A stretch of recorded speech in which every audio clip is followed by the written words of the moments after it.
স্পষ্ট কথা, যারা মিলাদুন নবীর বিরুদ্ধে আছে, 2025 সালেও যারা মিলাদুন নবীর বিপক্ষে কথা বলে, এই মসজিদ থেকে তাদেরকে ওপেন চ্যালেঞ্জ, যদি পারে মিলাদুন নবীর বিপক্ষে একটা রেফারেন্স তারা আমাদের সামনে আনুক। জীবনে কোনোদিন মসজিদে খুতবা দেব না, ইমামতি করব না, কিছুই করব না, ঘরের কোনায় বসে থাকবো। ডাইন হাত তুলে বলেন ঠিক কিনা? জগৎ বিখ্যাত মুহাদ্দিস, মুফাসসির, মুফতি, ফকিহ, এই ধরনের মহান মহান ইমামেরা কিতাবের মধ্যে নবীর মিলাদের কথা লিখে গিয়েছেন, বলে গিয়েছেন, উৎসাহ দিয়ে গিয়েছেন।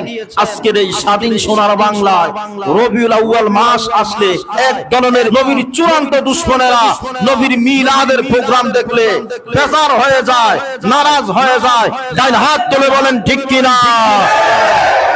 এই 2025 সালে স্পষ্ট ফতোয়া, নবীর মিলাদ চলছে, চলতেই থাকবে। যারা নবীর মিলাদের পক্ষে আছেন দুই হাত তুলে বলেন ঠিক কিনা? মিলাদ কি এই মসজিদে চলবে না বন্ধ হবে? এটা কি আমার ফতোয়া না আল্লাহর ফতোয়া?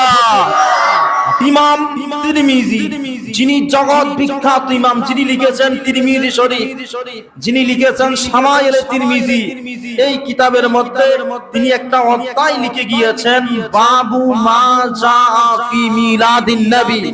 মূল কিতাব আমার ঘরে আছে, আমার লাইব্রেরিতে আছে। তিনি লিখেছেন এই অধ্যায়ের মধ্যে যত আলোচনা হবে সব আলোচনার মূল আলোচনা নবীর মিলাদের আলোচনা। ইমাম বুখারী, যার বুখারী শরীফ যদি কেউ না পড়ে সে কোনোদিন মসজিদে ইমামতি করতে পারে না, মাদ্রাসায় শিক্ষকতা করতে পারে না, মুহাদ্দিস হতে পারে না, মুফতি হতে পারে না, আলেম হতে পারে না, পীর হতে পারে না, কিছুই হতে পারে না। তিনি তার বুখারী শরীফের জিলদে সানি দ্বিতীয় খণ্ডের মধ্যে স্পষ্ট ভাষায় নবীর মিলাদের চমৎকার ঘটনা আলোচনা করে গিয়েছেন। যদি নবীর প্রতি ভক্তি থাকে, জীবনটা কোরবান করে সর্বোচ্চ আওয়াজে বলেন মারহাবা। কই যাবেন?